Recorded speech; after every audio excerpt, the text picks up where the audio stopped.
here's an example. So when they do SPECT scans, and they can see there's different levels of brain activity that kind of fit with different disorders.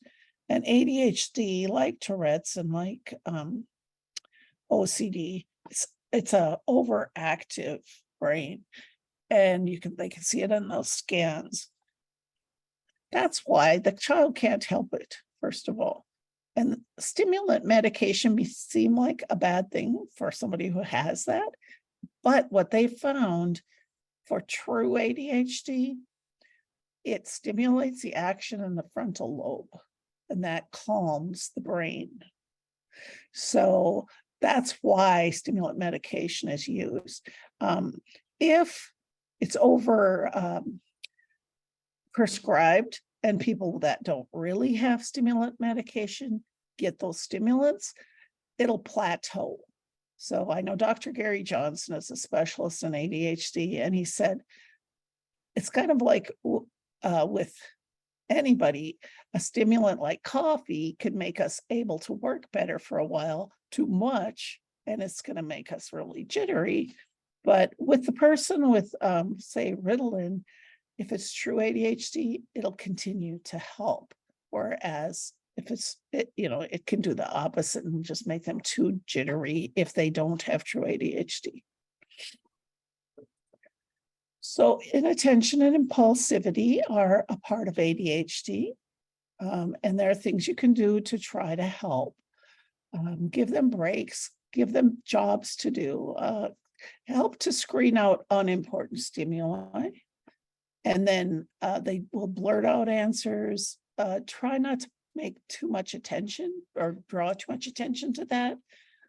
Just when they do take their time and raise their hand, say thank you for remembering to raise your hand. And if they're blurting out, have a signal with them, or you can say, when I touch you on the shoulder, that just is a reminder to not blurt out the answer, but raise your hand.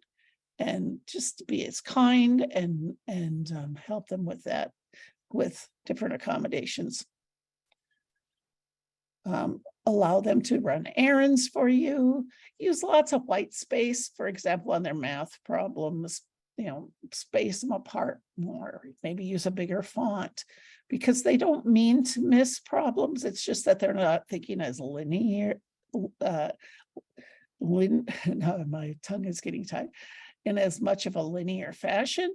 So they tend to jump around the page and do one here and one there, and they don't even realize they've missed some. So I used to use graph paper so that each problem would be in a little box. I also used to give them paper to cover up everything but the first row so that they stay one line at a time. Things like that can help. And breaking assignments into shorter parts. So, for example, when I cover up everything but the first row, a child who's refusing to do their math, I would say, well, see if you can get this done by, and then I'd say a time that was easy for them to get it done by. But just having to look at less problems help them to move on. And then I would star the end of the row. Just think of little things that work like that. And then fidgets really do help. I remember once I was teaching this class, and an adult came up to me and says, do you mind if I knit during this class? She said, if I don't knit, my mind is all over the place. If I knit, I hear every word you say. She said, and she told me that she had ADHD. So these fidgets actually keep the nervous system in place and allow the brain to be able to focus.